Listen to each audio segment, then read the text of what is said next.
بسم اللہ الرحمن الرحیم۔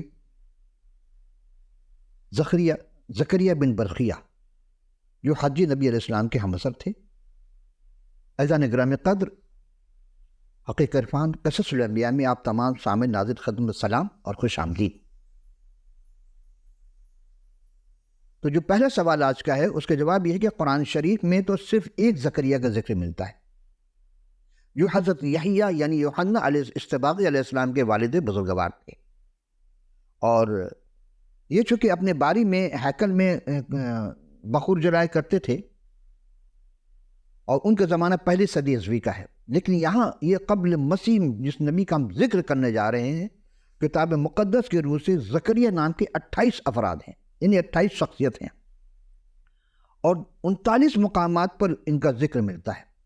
تو 39 مقام پر 28 اشخاص کا ذکر اس میں بطور آیا ہے زکریا۔ ان 28 اشخاص میں اکثر کے نام ایک یا دو جگہ ہیں، اور ان میں سے سب سے زیادہ ذکر جس کا ملتا ہے وہ تاریخ میں وہ زکریا 753 تا 752 صدی قبل مسیح کی بات ہے۔ آئیے ہم دیکھتے ہیں سب سے پہلے زکریا کا کون تک سکتا۔ دیکھیے آپ کے لیے ایک عجیب غور طلب بات ہوگی کہ ہم قرآن والے زکریا کا ذکر نہیں کر رہے، ان کا ہم بعد میں کریں گے، لیکن قرآن سے پہلے جو کتابیں ہیں 4 کتابیں ہیں، توریت، صحائف انبیاء، زبور اور انجیل مقدس۔ ان چاروں کتب میں جو نام ہے اس کا ہم پہلے ذکر کرتے ہیں، لیکن انجیل کے تذکرہ ہم نہیں کر رہے، صرف وہ 3 کتاب کا ذکر کر رہے ہیں۔ تو دوسرا سلاطین کے 14ویں باب کو 29 آیت میں، اور یربعام اپنے باپ دادا یعنی اسرائیل کے بادشاہوں کے ساتھ سو گیا اور اس کا بیٹا زکریا اس کی جگہ بادشاہ ہوا، پہلا ذکر۔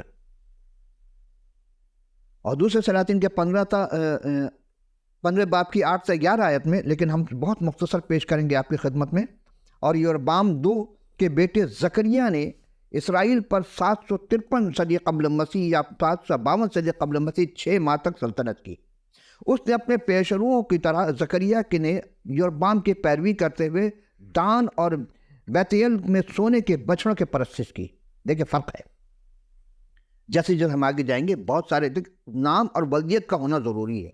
شادی کارڈ میں یہی ہوتا ہے، نام اور ولدیت، لیکن ایک چیز ہے انگوٹھا لگانا، کیونکہ انگوٹھا خدا نے ایسا بنایا ہے کہ اس طرح کسی بھی انسان کا نہیں مل سکتا ہے۔ قیامت تک جتنے بھی لوگ آئے کسی کا انگوٹھا ایک دوسرے سے نہیں مل، کسی کی آنکھ ایک دوسرے سے نہیں مل سکتی، آنکھ کی پتلی کے بارے میں۔ تو خدائے ذوالجلال نے اپنے اس مقدس کلام میں جو زندہ خدا ہے اور زندہ کلام ہے وہ یہ بتا رہا ہے کہ اس نے 6 ماہ مختصر دور حکومت کے بعد اسے سلوم نے ابلیم جو اسرائیل کے وادی میں ایک قصبہ ہے، یہی وہ جگہ ہے جہاں اس کے قریب ہی یاہو نے عزیہ کو قتل کیا تھا، اور اس کی موت کے بعد ہی یاہو کی شاہی خاندان کا خاتمہ ہو گیا تھا۔ تو زکریا 4تھی پشت تک تھا جس کا خدا نے یاہو کے وعدے کیا تھا کہ وہ اسرائیل کے تخت پر بیٹھے گا، تو وہ بیٹھا۔ دوسرا سلاطین کا 18ویں باب کی 1 سے 2 آیت میں یوں ہے کہ شاہ اسرائیل ہوشیہ بن ایلیہ کے 30 سال میں ایسا ہوا کہ شاہ یہودا اخزیہ کے بیٹا حزقیہ سلطنت کرنے لگا، اور جب سلطنت کرنے لگا تو 25 برس کا، اور اس نے 29 برس یروشلم میں سلطنت کی۔ اس کی ماں کا نام ابی تھا اور زکریا کی بیٹی تھی۔ کہیں ماں کے نام سے بھی ہے اور باپ کے نام سے بھی یہ۔ تو حزقیہ بادشاہ نے روحانی اور ایک سیاسی فتوحات کو بہترین تدبر رکھتے تھے، وہ زکریا تھا، حزقیہ بادشاہ جو تھے، کیونکہ یہ سب انہوں نے خدائے بزرگ برتر پر ایمان اور یقین کے ذریعے حاصل کی۔ آج بھی جو حکومت خدا پر ایمان رکھتا ہے، یقین رکھتا ہے، خدا اس کی حکومت کو قائم رکھتا ہے، لیکن جو اس کے برعکس ابلیسی پیروکار بن جاتے ہیں اور ملک کا تہس نہس کر دیتے ہیں اپنے چند چیز سکے کی خاطر، اپنے چند اسٹیٹس بچانے کی چیز کی خاطر، خدا انہیں ذلیل و خوار کر دیتا ہے۔ تو جب حزقیہ نے اقتدار سنبھالا تو اس وقت یہودا اسور کی کٹ پتلی تھا۔ حزقیہ کے دور حکومت اصلاحات کا دور تھا، اس نے ہر طرح کی بت پرستی کے خلاف مہم چلائی۔ غور فرمایا آپ نے، پہلے زکریا نے بت پرستی کو فروغ دیا، اس کو جب خدا نے بیچا حزقیہ بادشاہ کو، اس نے اس کے خلاف مہم چلائی۔ تمام اونچے مقامات کے بت ڈھا دیے گئے، اور گنتی کے 21 باب میں مذکور ہے کہ تمام پیتل مطابق پیتل کے سام کو بھی نیست و نابود کر دیا، کیونکہ بنی اسرائیل اس کے سامنے بخور جلاتے تے۔ اس نے ان کا نشان نحشتان رکھا، جس کا لغوی معنی پیتل کا ٹکڑا۔ جہاں تک حزقیہ کا خداوند متعال پر بھروسے کا تعلق ہے، وہ یہودا کے سب بادشاہ میں عظیم تھا اور برے لوگوں کی کلی طور پر ملک سے نکالنے کا تعلق تھا۔ تو یوسیہ سب بادشاہوں میں عظیم تھا، بالآخر حزقیہ شاہ اصور کی جوئے سے منحرف ہو گیا، شاید اس لیے کہ اس نے فلسطینیوں کے نگہبانی کے برج یعنی دیہاتی علاقوں اور فصیل دار شہروں یعنی گنجان آبادی اور دفاعی لحاظ سے مضبوط اس سے باہر کیا اور فوجی کامیابی حاصل کی۔ تیسرا ذکر ہے زکریا کا، یہ 5ویں باب کی پہلا تواریخ 5ویں باب کی 7ویں آیت میں ہے کہ اس کے بھائی اپنے گھر کے مطابق جب اس کی اولاد کا نسب نامہ لکھا گیا، یہ سردار یعیل اور زکریا۔ اب آپ نے کتنے تفصیل سے آپ کو کہیں کسی کتاب میں نہیں مل سکتا سوائے کتاب مقدس کے۔ اور زکریا نام کا تیسرا شخص یہ 735 تک ہے، لیکن پہلا تواریخ 9ویں باب کی 21 میں ہے کہ زکریا بن مسلمیہ، اس کو مشالم یا عبرانی زبان میں کہتے ہیں، مشالم یا خیمہ اجتماع کے دروازے کا نگہبان تھا۔ نام ولدیت میں فرق آنے سے پتہ چلتا کہ یہ کوئی اور ہے۔ تو یہ پھر چوتھا زکریا یہ ساؤل بادشاہ کے نسب نامہ کا بیان کرتا ہے کہ پہلا تواریخ 9 باب کے 35 سے 37 آیت میں ہے کہ جبعون میں جبعون کا باپ یعنی یعیل رہتا تھا اور اس کی بیوی کا نام معاکہ تھا، اور اس کا پہلوٹا بیٹا عبدون اور سور اور بعل اور نیر اور ندب اور جدون اور اخیور اور زکریا اور مقلوط تھا۔ یہاں پہ ایک اور زکریا۔ آئیے 5واں ہم دیکھتے ہیں زکریا جو خداوند کے عہد کا صندوق کو بیان کرتے ہیں۔ پہلا تواریخ 15 باب کے 18ویں آیت میں ہے کہ سولاویوں نے کہ سردار نے فرمایا کہ اپنے بھائیوں میں سے گانے بجانے کے والے کو مقرر کرو اور موسیقی کے ساز اور ستار اور بربط اور جھانج بجائیں اور آواز بلند کر کے خوشی سے گیت گائیں، حمد و ستائش کریں خدا کے لیے۔ تو سلاویوں نے ہیمان بن یوئیل کا مقرر کیا، اس کے بھائیوں میں سے آصف بن برقیہ کو، اور ان کے بھائی مریاری میں سے ایتان بن قوسیہ کو، اور ان کے ساتھ ان کے دوسرے درجے کے بھائی یعنی زکریا بین اور یوزیعل، اور اس کو مقرر کیا۔ عزیزان گرامی، چونکہ آیات بہت زیادہ ہیں لہذا میں بہت مختصر طور پر آپ کی خدمت میں پیش کروں جہاں زکریا کا نام آئے گا۔ تو پہلا تواریخ 16 باب کی 5ویں آیت میں ہے کہ اول آصف اور اس کے بعد زکریا۔ آپ کتاب مقدس کا مطالعہ کریں گے تو آپ کو بہت ساری چیزیں ملیں گی۔ اب چونکہ ہمارے لیے یہ ہوتا ہے کہ ہم کتاب مقدس کا مطالعہ نہیں کرتے ہیں لیکن انگشت سنوائی ضرور کرتے ہیں، اس سے ہمیں بلکہ دوسروں کو بھی نقصان پہنچتا اور ہمیں بھی۔ تو جب ستار اور بجاتے ہوئے خدا کے صندوق کی آگے اور آیات میں لاوی کے خاندان میں ہیمان بن یوئیل کے مقرر کیا، اس کے تمام بھائیوں کو شامل کیا گیا، جس میں 4 مقام پر زکریا کا نام آتا ہے جو خداوند کے صندوق کی منتقلی کے لیے پرستش کرنے اور ساز بجانے کے لیے مقرر تھے۔ آئیے 9ویں جگہ جہاں ذکر ہے، پہلا تواریخ 26 باب کی 2 آیت میں کہ ہیکل کے دربانوں میں زکریا بن مسلمیہ یعنی مشالم خیمہ اجتماع کا دروازے کا نگہبان تھا۔ یہ وہی جو ہم نے پہلے ذکر کیا تھا، یہ اسی کا پھر ذکر ہو رہا ہے۔ اور پہلا تواریخ کے 26 باب کی 11ویں آیت میں ہے کہ بنی مراری بن ہوسا کے یہاں کے بیٹے تھے، اور سمری سردار کا وہ پہلوٹا تو نہ تھا پر اس کے باپ نے اسے سردار بنا دیا تھا۔ دوسرا خلقیہ، تیسرا تبلیہ اور چوتھا زکریا۔ ہوسا کے سب بھائیوں میں 13 بھائی تھے یہ۔ عزیزان گرامی، ہم 12-14 بھی ذکر کر سکتے ہیں، لیکن ایک زکریا اور بھی ہے جو بحیثیت معلم۔ یہ دوسرا تواریخ 17 باب کی 7ویں آیت میں زکریا بحیثیت معلم تھے۔ اور کیسے ہوئے؟ ان کا ذکر کچھ یوں ہے کہ یہوشافط جب بادشاہ بنتا ہے تو وہ اپنے سلطنت کے تیسرے برس اس نے بنخیل اور عبدیہ اور زکریا اور نتنیل اور میکاہ کو، جو اس کے امراء تھے، یہودا کے شہروں میں شریعت کی تعلیم دینے کے لیے بھیجا۔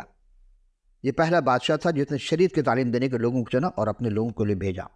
زکریا پر اب یہاں پر زکریا پر خدا کا روح نازل ہوتا ہے، اور دوسرے باب کی تواریخ کے 20 باب کی 14ویں آیت میں تب جماعت کے بیچ یحزیل نے زکریا بن بنایا بن یعیل بن متانیہ ایک لاوی پر جو بنی آصف میں سے تھا خدا کا روح نازل ہوا، اور ان سے ڈرو۔ کس سے؟ ڈر اور خوف کے دل سے دور کرو۔ کس کے ڈر سے؟ خدا کے ڈر سے۔ خدا سے ڈرو۔ جو خدا سے ڈر گیا، رب سے ڈر گیا، پھر کسی سے نہیں ڈر سکتا، اور جو خدا سے نہیں ڈرتا سب سے ڈرتا ہے۔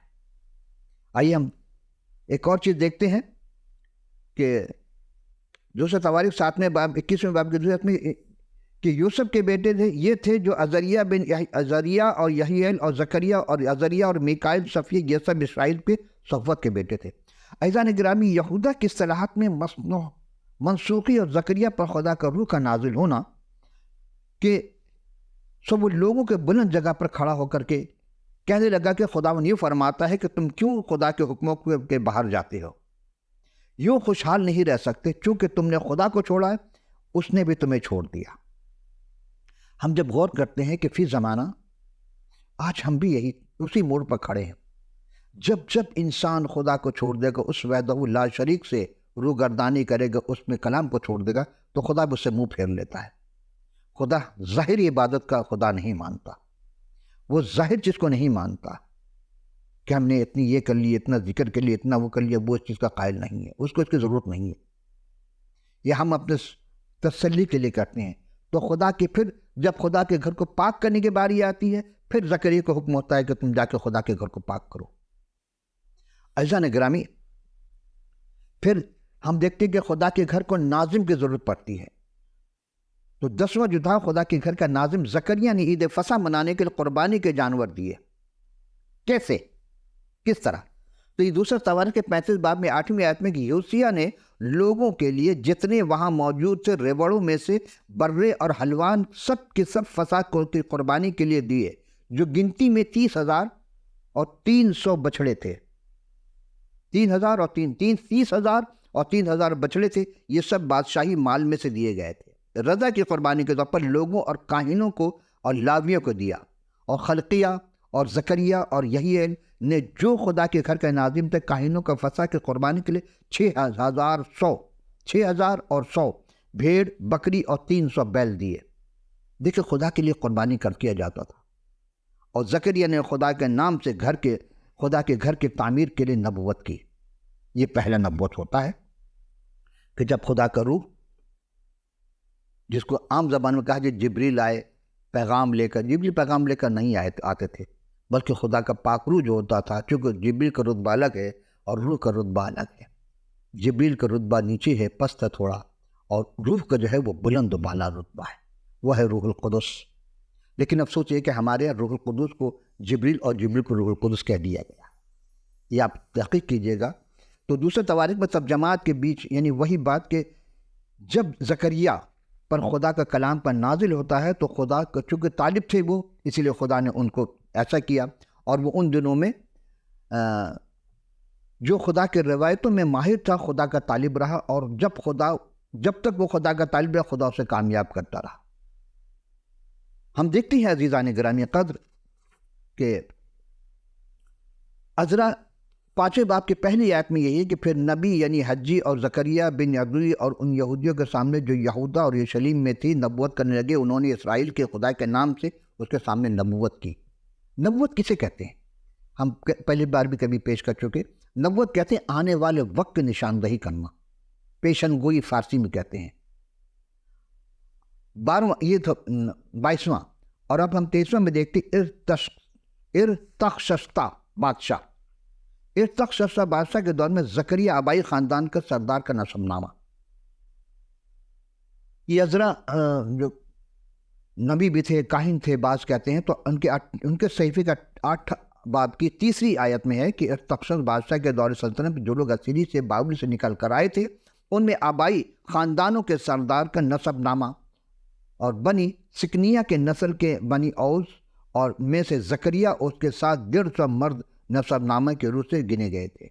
اور تیسرے بادشاہ کے دور میں زکریا، عزیزان گرامی ہم جب غور کرتے ہیں تو بہت سارے نام اور بھی ہیں جو عزرا 10 کے 26 میں ہے، اور نہمیہ 6 کا 12 میں ہے، نہمیہ 8 کا 4 اور نہمیہ 11 باب کے 4 آیت میں، نہمیہ 11 باب کے 5 آیت میں، نہمیہ 12 باب کے 16 آیت میں، یعنی ہم گنتی اگر چلے جائیں تو نہمیہ 12 کا 35 اور 41 اور یسایہ 8 باب کے 2 آیت میں، نہمیہ 12 کا 16 اور زکریا 1 کا 1، زکریا 7 کا 1 میں یہ 36 اشخاص کے نام آتے ہیں۔ 4-5 اشخاص ہیں جو متی اور لوقا اور میں ہیں، وہ دور یعنی کہ وہ نبی ہیں جو حضرت مسیح کے زمانے میں تھے، یعنی یحییٰ کے والد کا ذکر ہوگا۔ لیکن چونکہ کتاب مقدس، اب سوال یہ ہے کہ کتاب مقدس ان کی جو کتاب ہے اس کی تقسیم کتنے حصوں میں کی گئی؟ کون سی؟ زکریا کتاب کی۔ تو اس کے دو حصے بنائے گئے ہیں۔ پہلا حصہ ہے 8 رویائیں، سوال ہے کہ رویائیں کیا ہوتی ہے، اور دوسرا ہے مستقبل کے واقعات۔ زکریا جدید عبرانی میں خدا کو یاد کیا، اس کے معنی ہیں۔ پھر ہم دیکھتے ہیں کہ ان کی کتاب زکریا کا مصنف سمجھتا ہے کہ اس کا بے شمار انبیاء اصغر میں 11واں نمبر ہے، اور ان کا علاقہ نبوت کا مملکت یہودیہ تھے، اور آئینی دور کے دوران میں جنوبی مشرقی بحریہ رومی علاقوں میں قائم ایک ریاست تھی۔ اسے اکثر جنوبی ریاست بھی کہا جاتا ہے تاریخی اعتبار سے، جس کی وجہ شمالی ریاست مملکت اسرائیل میں تمیز کرنا ہے کہ آپ حضرت حزقیل کے طرح یہودا کے کاہن تھے، اور عزرا پہلے باب 5 اور 14 باب کے 6 آیت کے مطابق آپ عیدو یا عید کے کتاب مقدس کے میں مذکور ایک پیغمبر تھے۔ عزیزان گرامی، جب ہم تاریخ کا مطالعہ کرتے ہیں تو سلمان علیہ السلام اور ان کے جانشین روجام اور ابقیہ مملکت یہودا کے عہد حکومت میں رہتے تھے، اور عیدو کے بارے میں بہت کم معلومات مل سکتا، تاہم ان کا ذکر ہے کہ کتاب تواریخ کے اس حصے سے ملتا ہے جہاں حضرت سلمان علیہ السلام کے عہد میں حکومت کا تذکرہ ہے کہ ان کے عہد میں بادشاہ یربعام کے خلاف پیش گوئیوں کے تذکرے زیر تعمیر ہیں، ملتے ہیں۔ عدو کی جو تاریخ ہے، یعنی ان کے والد کی، وہ اب معدوم ہے سوائے کتاب مقدس کے۔ تو رجام بن سلمان کی تاریخ لکھنے کا سہرا بھی عدو ہی کے سر جاتا ہے۔ اسی طرح انہوں نے بام کے بیٹے ابیہ کا بھی ذکر لکھتے ہیں۔ تالمود کی کئی روایات میں عدو کا ذکر اول سلاطین 13 کے گمنام پیغمبر ملتا ہے، یعنی ایسے پیغمبر کے گمنام جن میں ان کا بھی ذکر ہے۔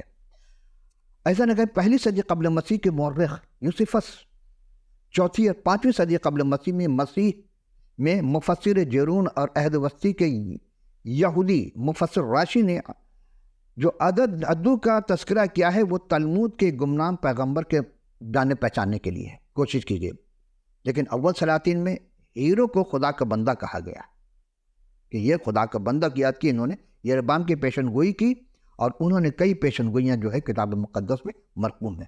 300 سال کے بعد جب بادشاہ نے یربعام کے قربان گاہ کو رسم کے مطابق خالی کرنے کے لیے انسانی ہڈیوں کو جلانا شروع کیا، بہت غور طلب بات، ایک رسم تھی، اس میں انسانی ہڈیوں کو جلا دیا جاتا تھا۔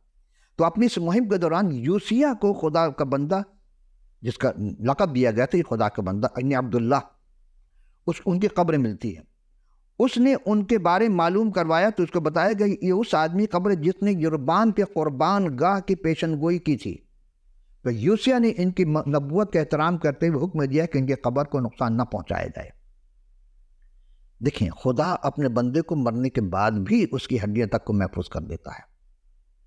حالانکہ جبرون کا دعویٰ ہے کہ عدو کا سلطنت اول سلاطین میں ہے، لیکن جب ہم غور کرتے ہیں عزرا میں تو کاشیہ کے علاقے کے صدر طور پر ملتا ہے۔ عزرا 8 باب کی 17ویں آیت میں کاشفیہ کے علاقے کے صدر کے طور پر ملتے ہیں، اور کہتے ہیں کہ عزرا کہتے ہیں عدو ان کے بھائیوں میں ہیکل کے لیے خدام لانے کی درخواست کی تھی، اور یہی وہ عدو ہے جب عزرا پیغمبر زکریا بن برقیہ کو بلاتے ہیں اور انہیں عدو کا بیٹا کہتے ہیں۔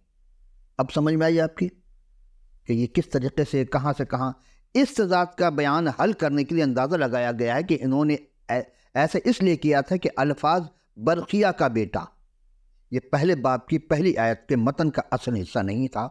ایسا ناممکن ہے کہ عزرا کے اقتباسات سے کیا گیا، لیکن ان کی نشاندہی نہیں کی جا سکتی۔ کیونکہ یسایہ نبی کے دوسرے صحیفے کے 8ویں آیت میں زکریا بن برقیہ مذکور ہے، اور زکریا نے اپنے پہلے باب میں پہلی آیت میں برقیہ ہے، اس سے ایک الگ گڑبڑ پیدا ہو گئی بات کہتے ہیں۔ تو ایک وضاحت شاید عدو زکریا کا والد ہے، اس لیے وسیع تر مطلب یہ بنتا ہے کہ برقیہ کے والد عدو تھے، کیونکہ وہ ان سے پہلے گزرے ہیں، اور ان کا نبوت کا دور دارا بادشاہ کے دوسرے سال سے شروع ہوا، اور 520 قبل مسیح اور بابل کی جلاوطنی کے 16 سال بعد یہ کتاب عزرا کے مطابق حجئی ان کے ہم عصر نبی تھے۔ ملاکی اور زکریا کے موت کے بعد روح القدس نے بنی اسرائیل کے لوگوں کو چھوڑ دیا۔ کیوں؟ بمطابق آگادہ ذرائع ہے اور یوما 96 کے اس کے علاوہ اس کتاب میں زکریا کی زندگی کے مطابق معلومات نہیں مل سکیں۔ نحمیہ 4 باب کی 21ویں آیت میں یہ قیاس عارض کی گئی کہ عدو زربابل کے کاہن خاندان کے سردار تھا، اور زکریا نے خود ایک کاہن بنا لیا تھا، اور اس کے بعد پیغمبر بنا تھا۔ یہ بات اس طرح ثابت کی جا سکتی ہے کہ زکریا ہیکل میں دلچسپی رکھتے تھے اور کہانت بھی تھے، یعنی کاہن بھی تھے اور نبوت بھی کرتے تھے۔ دو عہدہ ان کو دیا تھا خدا نے۔ اور ردو کی تبلیغ کی بات کا ذکر کتاب تواریخ میں ہے تاکہ سب راست بازوں کا خون جو زمین پر بہایا گیا تم پر آئے۔ راست باز حابیل کے خون سے لے کر برقیہ کے بیٹے زکریا کے خون تک جسے تم نے مقدس اور قربان گاہ کے درمیان قتل کیا۔ زکریا نبی کی کتاب، ان کا جو صحیفہ ہے، اس کا سن تصنیف جو ہے وہ 520 قبل مسیح ہے۔ نبوت کرتے ہوئے نظر آتے ہیں، شروع کرتے ہیں، اور یہی سال ہے جب حجی مصروف خدمت تھے، مگر زکریا 3 سال تک خدمت کرتے رہے۔ اس کتاب کے حصے کے ہم 2 ابواب جیسے ہم نے پیش کیے تھے، تواریخ کے اعتبار سے خیال ہے کہ اس کا دوسرا حصہ اس کے بعد لکھا گیا، لیکن پس منظر کیا تھا؟ یعنی زکریا برقیہ کا بیٹا تھے، یعنی ان کے فرزند تھے، اور یہ انہوں نے اپنی جو کتاب ہے، صحیفہ ہے، اس کی پہلی آیت میں لکھا، دارہ کے دوسرے برس کے 8ویں مہینے کے خداوند کا کلام زکریا بن برقیہ بن عدو پر نازل ہوا۔ اب بات واضح ہو گئی کہ یہ زکریا اور ہیں، اور قرآن میں جس زکریا کا ذکر کیا گیا یہ وہ زکریا اور ہیں۔ لیکن کچھ لوگ کہتے ہیں نہیں، وہ ان کا زمانہ وہی ہے۔ یہ ہم جب اس زکریا میں آئیں گے پھر پیش کریں گے۔ تو پس منظر اس کا یہی ہے کہ حجی کی طرح یہ بھی یہودا کے لوگوں کے لیے نبی تھے جو اسیری کے بعد اپنے ملک واپس آئے، اور انہوں نے حجی کے ساتھ مل کر لوگوں کی حوصلہ افزائی کی اور ہیکل کی تعمیر شروع کی، تعمیر نو۔ اور زکریا کی نبوت کا آغاز حجی کے دوسرے اور تیسرے پیغام کے درمیانی عرصے میں ہوا، اسی لیے ان کو بھی انبیاء اصغر میں شمار کیا گیا۔ اور زکریا نے 8 رویا دیکھے تھیں۔ دیکھیں اب ہم وہاں پہنچتے ہیں جو ہم نے شروع میں کہا تھا کتنی رویا دیکھے تھے، 8 رویا دیکھے تھے۔ یعنی نہایت مجازی اور علامتی زبان استعمال کرتے ہوئے غیر قوم یعنی عالمی طاقتوں کا ذکر کیا ہے انہوں نے۔ زوال ہے ایزا نگر میں رویا کا ہم نے ذکر تھا، کتنی رویا دیکھی تھی؟ تو جواب اس کا یہ تھا کہ حضرت زکریا اسلام نے 8 رویا دیکھی تھی، اور نہایت مجازی اور علامتی زبان استعمال کیے گئے ہیں اس میں، اور غیر قوم عالمی طاقتوں کے زوال کا ذکر ہے۔ مسیح سلام علیہ کو رد کرنے کے باعث یہودیوں پر قہر عذاب یعنی قہر خدا نازل ہو، اور بقیہ کے پاک صاف بحال کرنے کا ذکر ہے، اور دوبارہ شان و شوکت حاصل کرنے اور مستقبل میں یروشلم کو خوشحالی اور مبارک حالی کا ذکر ملتا ہے۔ یہ پیشن گوئیاں تھیں کہ پہلے 3 رویا فضل اور آخری 3 رویا خدا کے قہر و غضب کی سزا کے بارے میں ہے۔ اور حضرت مسیح موعود سلام علیہ کے بارے میں زکریا کی مشہور رویا اس کے یروشلم میں داخل ہونے اور چاندی کے 30 سکوں کے عوض اس کے ساتھ غداری ہونے، اور مارے اور کوٹنے والے اور چرواہے کی حیثیت سے اس کی موت کا واقع ہونا، یعنی ان کی جناب کے بارے میں پیشن گوئی کرتے ہیں۔ ہم جب غور کرتے ہیں کہ اس اگرچہ بہت سی پیشن گوئیوں کے جزوی اطلاق زکریا کے زمانے میں ہوتا ہے، ہم جب آگے چلیں گے ہوتا ہے، یا وہ جزوی طور پر پوری ہوئی، مگر بہت سی جن کے تکمیل ہونا ابھی باقی ہے۔ آئیے ہم ایک دائرہ نظر ڈالتے ہیں ایک خاکہ کے طور پر کہ توبہ اور فرما برداری کی نصیحت اور باپ دادا کی غلطیوں سے سبق سیکھنے کی تلقین کی گئی، پہلا۔ دوسرے 8 روئے میں سے، یعنی روئے کا سلسلہ کا مقصد ہے کہ ہیکل کی تعمیر نو حاصل کی جائے، اور یشوع کے بحیثیت سردار کائن تاج پوشی کا حکم دیا گیا تھا۔ یہ ہم اگلے نشر جب آئیں گے، چونکہ اب ہم زکریا کا تمہیدی پیش کو ہم وہ پیش کر رہے ہیں آپ کی خدمت میں تمہید کے طور پر کہ زکریا نے جو رویا دیکھی تو مقصد کیا تھا۔ تو بیت ایل کی یہودا کے روزہ جاری رکھنے کے استفسار، لوگ روزہ رکھتے تھے لیکن وہ خدا نے اس کو رد کر دیا، اس کا روزہ قبول نہیں کیا، اس کے بارے میں ہے۔ 5ویں بات یہ تھی کہ پہلی نبوت یا بار مسیح موعود کی پہلی آمد پر زور دیا گیا، جس میں غیر قوم کی عدالت ہوگی اور مسیح موعود کے سمن میں پہلی آمد ہوگی، اور پھر ان کی دوسری آمد کا بھی ذکر ہے۔ 6 ہے کہ دوسری نبوت پر یا بار مسیح موعود کی دوسری آمد پر کیا زور دیا گیا ہے، اور اس طرح ہم دیکھتے ہیں کہ آئیے ہم پہلے نبوت کی طرف چلتے ہیں۔ کیا تھا کہ توبہ اور فرمانبرداری کی نصیحت، کہ لوگ اکثر کہتے ہیں کہ ہمارے باپ دادا یہ کرتے ہیں تو ہم کیسے نہیں کریں گے، ہم کیوں چھوڑ دیں اس چیز کو؟ تو یہی کہا گیا ہے کہ تعریف میں ہے کہ اس میں زکریا بن بریا کی معرفت جب خدا کا پیغام ان پر آئے تو جس میں لوگوں کو خدا کی طرف رجوع کرنے پر ابھارا گیا ہے، آج بھی ابھارا جا رہا ہے۔ عزیزان گرامی قدر، کیونکہ دامن وقت گنجائش اب بالکل نہیں ہے، لیکن چند جملے ہم دقیق اس میں آپ کی خدمت میں پیش کر رہے ہیں کہ رب الافواج فرماتا ہے کہ تم میری طرف رجوع ہو، اور رب الافواج پھر دوسرا فرمان ہے کہ میں تمہاری طرف رجوع ہوں گا۔ پھر رب الافواج فرماتا ہے، وہ لوگوں کو ابھارتا ہے کہ اپنے باپ دادا کے غلطوں سے سبق سیکھیں جنہوں نے یسایہ، یرمیا، ہوشیہ جیسے اگلے نبیوں کے سننے سے انکار کیا، جسے خدا نے خبردار کیا تھا ان لوگوں پر غضب نازل ہوا۔ اس وقت انہوں نے احساس کیا کہ خدا ہماری بری روشوں کے باعث ہمارے ساتھ کیا سلوک کر رہا ہے۔ ایسے غور کرنے کا مقام ہے کہ آج ہم بھی کہیں تو روگردانی نہیں کر رہے ہیں خدا کے کلام سے، ہم بھی کہیں وہ منحرف تو نہیں ہو گئے کلام الہی سے، کیونکہ قرآن میں بھی ہے کہ وہاں یہ ذکر کرے فَاذْكُرُونِی أَذْكُرْكُمْ، بس تم میرا ذکر کرو میں تمہارا ذکر کروں گا۔ یہاں یہ کہ تم میری طرف رجوع لاؤ اور میں تمہاری طرف رجوع لاؤں گا۔ ہاں ایک چیز ہے، ہم اہل تشیع حضرات کی اس چیز پہ بڑی ان کو سلام پیش کرتے ہیں کہ انہوں نے اپنے یہاں ایک چیز رکھا ہے کہ کوئی بھی کام کرتے ہیں کہ قربتاً الی اللہ، یعنی اللہ کی قربت حاصل کرنے کے لیے، جو کہیں اور نہیں ملتا مجھے۔ وہ وضو کرنا ہو، کھانا ہو، کچھ بھی ہو، نماز پڑھنا ہو، زکوٰۃ دینا، سب کہتے ہیں قربتاً الی اللہ، ہم جو بھی کریں خدا کی قربت حاصل کرنے کے لیے۔ عزیز، قربت حاصل ہو گئی یا نہیں؟ قربت حاصل کرنے کے لیے صرف زبان سے کہنا کافی نہیں ہے، اعمال کے ساتھ ایمان کا ہونا بہت ضروری ہے۔ تو خدا چاہتا ہے کہ ہم ظاہری اور باطنی دونوں طور پر یکجان ہو جائیں، جو ہمارا ظاہر ہے وہ ہمارا باطن ہے، جو ہمارا باطن ہے وہ ہمارا ظاہر ہو جائے، آدھا جیتا آدھا بٹیر نہیں۔ تو ہم ذکر اسلام کی آج پہلی نشست میں ہم پہلی رویا پر گفتگو کر چکے، بلکہ ہم جب مزید آگے گفتگو کریں گے تو دیکھیں گے کہ ہاں یہ جو زکریا ہے جو 500 سال صدی قبل مسیح کے ہیں، اور جو پہلی صدی قبل زکریا، دونوں میں کیا فرق ہوگا، لیکن ہم پہلے اسی زکریا کا ذکر کر رہے ہیں۔ عزیزان گرامی قدر، اب دامن وقت کی گنجائش نہیں ہے، لیکن پھر وہی بات چلتے چلتے کہ اگر آپ کتاب مقدس رکھتے ہیں تو مبارک ہو، اگر نہیں ہے آپ کے پاس تو اسکرین پر دکھائے جا رہے ہیں ٹیلی فون نمبر، واٹس ایپ، ای میل، جو بھی آپ کے اویلیبل، آپ ہمیں اپنا پورا پتہ لکھ بھیجیے تو ہم آپ کے دیے ہوئے پتے پر کتاب مقدس فی سبیل اللہ ارسال کر دیں گے، اور آپ اپنے اس پسندہ پروگرام، آپ کا اپنا حقیقی پروگرام حقیقی عرفان قصص الانبیاء کے بارے میں ضرور قیمتی آراء سے آگاہ کیجیے گا۔ تو اگلی نشستیں ہم ذکر اسلام کے دوسری نشستیں پھر حاضر ہوں گے، اس وقت کے لیے اجازت، خدا حافظ و ناصر۔